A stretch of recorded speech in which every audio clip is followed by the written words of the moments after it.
Hello. Taking my beautiful 10-minute rising walk.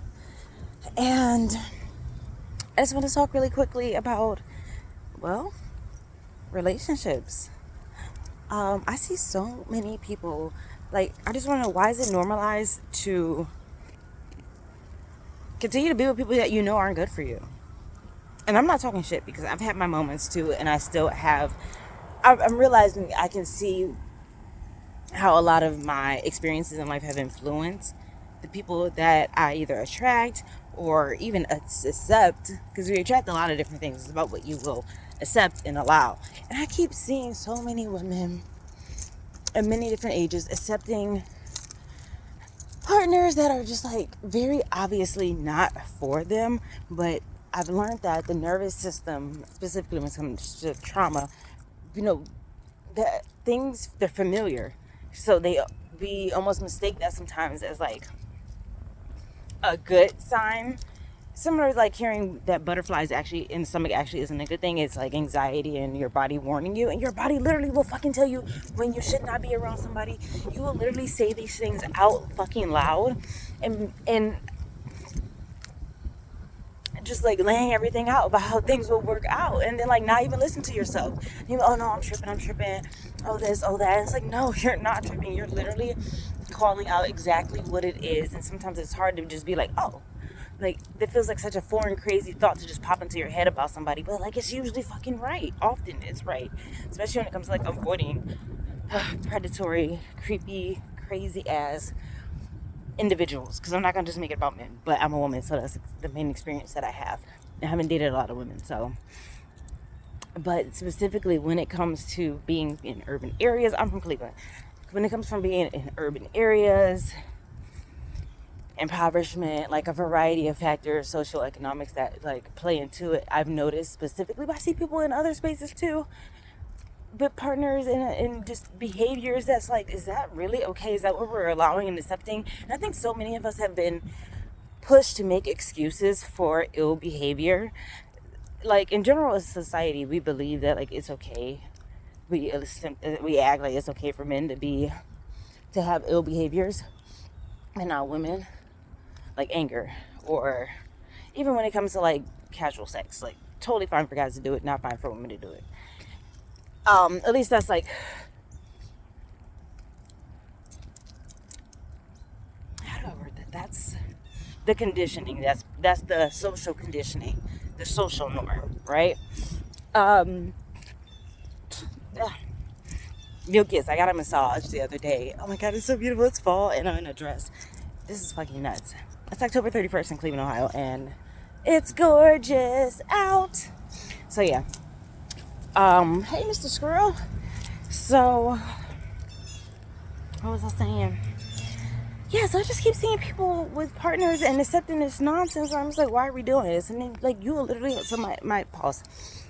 I was talking to someone, and everything that I said, because we were talking about like what ifs and hypotheticals, are just about, how would this work, this scenario, so on and so forth. So I looked back, and all the talks that we were having were essentially like foreshadowing what was going to happen, because it wasn't heavy like this is going to happen. It was just, for example, I said, if this doesn't work for me, I don't like something that's going on, I'm going to move myself elsewhere, out of the equation. And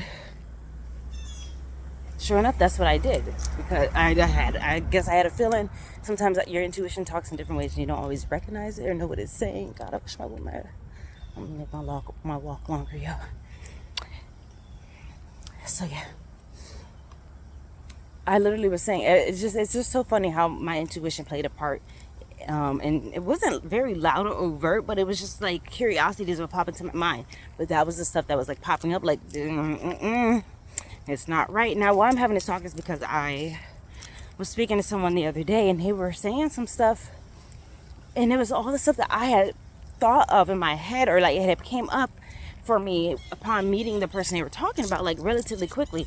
So I didn't say anything, but when they started to say these things, I was like, yo, that's crazy. We don't both have the same intuitive thoughts about this situation. But it's so quick and easy. It's so quick and so easy for people to, I just see how those things happen. I used to judge stuff so much and be like, well, how could you do this or be with that person or yada yada. Now I see how, essentially looking past, bypassing red flags and stuff can lead to that. I might need that. I actually have been needing a rubber band, and I walked past one. It's from the mail people because she be over here all the time. It's not as stretchy as I need it to be though. So yeah, I used to judge stuff, and now I have an understanding. But now it's like a call to action of what the fuck to do to not continue to accept the bullshit and nonsense. And I think part of it is like I feel like it's part of that social conditioning that there's just certain things you'll have to accept when it comes to men. But it's on a social words. Yeah, I'm sorry, it's early. I struggle to communicate what's in my brain. Hungry too. It's so beautiful out. Call to action to stop accepting the bullshit and the nonsense is such a social norm that there's just things you'll have to deal with. And I think especially when you come from certain environments and that's all you see, you start to really be like, oh, that's just what it is. Because I had that mindset for a long time with stuff, and therefore I did conform in some ways that I am not proud of. That took me off course and off track in ways that I just didn't need to be, but they solidified what I already knew. So it's not all bad. Going off track, going off path can lead you back down to the right path, especially when like all along you knew what you knew. There's so many things coming back around to the forefront. I'm just like, I knew that. And I knew I was right. And I should listen to my intuition. It's okay though. That's probably the best way to learn. It just sucks when we have to learn in some ways that can really impact our lives, like, violence, domestic violence.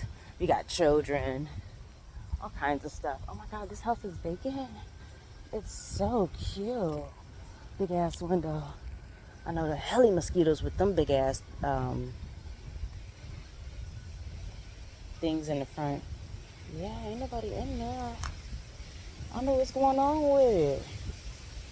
Anyways, no more junk houses. Yeah. So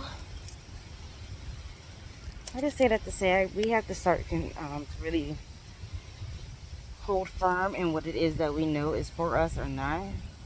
That's scary. I don't even want to know. We really have to stand 10 pretty white chocolate toes down on business. Especially when it comes to people who want to manipulate you, use or abuse you, or just simply are not fit or ready to even be in a relationship. You got to work on a relationship with yourself. How you show up for yourself is how you're going to show up for others. Oh, that was deep. Yeah. I was saying a lot of this to really recognize and realize my own issue, especially when it comes to moving forward in life and what I'm ready for, what I'm not. Staying focused on what's like really most important despite what I may want. And I see a lot of masculine energy taking advantage of feminine energy and the heart space and the things that pulling at the heartstrings like they do in the political campaigns and shit. They just be pulling at your heartstrings trying to, oh, I know she nice and kind and so she'll help me with this, that, and the third, or she'll take care of me, or blah, blah, blah, blah, blah, or she ain't gonna go nowhere. Nah, fuck all of that. You really have to get cutthroat in a sense when it comes to that, like, hello. Cutthroat in the sense of, what's that? You notice a red flag. Nats. Notice a red flag, act on that shit. You notice something, act on it. I mean, quickly. Prime example, someone texted me, someone who I haven't talked to in a long time. We had just recently met earlier, Sherry, we didn't talk much, whatever, but quickly I was like, just no. So, I'm swift, gotta be. Why play? Okay, pause. So I met this individual. What's up, Mr. Squirrel? And long story short, I just didn't like his mental, I didn't like his mind, I didn't really think about things. I just was like, no, it's not. I don't want to see myself in a relationship with you. I just no. Okay. So why did this MFer text me last night? Just a dot, just a period, nothing else, just a period at 3 something in the morning. Nigga, get the entire fuck off my phone. Thank you. Next, goodbye. Who does that? Like, how old are we? Anyhow. Now, going back to what I was about to say. When it comes, and that's why we can't play. Especially about the immature stuff, the little shit you want to overlook. Oh, it's just little. Little turns into big as fuck. The iceberg always has a shit ton more going on underneath it. And we have to be really intentional about who we share our energy with, even, not even sexually, even the small things. Sitting up, talking for too long. I was on the phone with somebody a few days ago. And at some point, it just got real quiet. And I was like, well, okay, goodbye. Oh, that's a beautiful... Oh my God, why is she so red? Oh, you're so cute. I want one in my yard. Okay. Yeah, why are we sitting up talking forever? Like, we talked about the so-called business that you wanted to talk about. Ain't shit else to say, like, okay, bye. And then they didn't even call me the next day like they said they were going to. Which is totally fine. I had a feeling, and so it's good. Clear the air. I will elaborate later on that, but that's the big theme in life, is just clearing the air, the wind blowing. It's just time. I'm an air sign, so I have to clear my own air. And balance and ground in it. But yeah, we have to be careful with the little ways that we share energy with people and connections and stuff. Because when, you know, especially in intimate space, even if it's just like, oh, we fell asleep talking on the phone, which is cute, but doing that too soon is not the best idea, I've learned personally.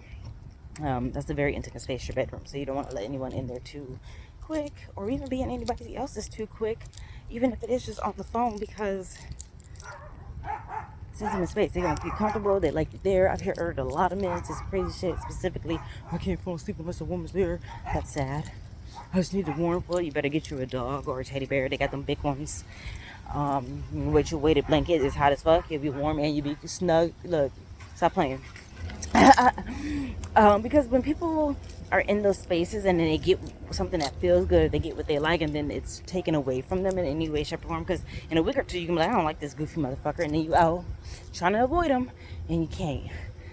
Fuck all that. Let's be direct.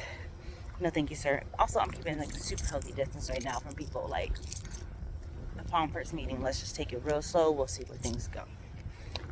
Duh, common sense, but I'm swift, so I haven't always moved that way. But yeah, we have to be intentional about sharing intimate spaces with people. I mean,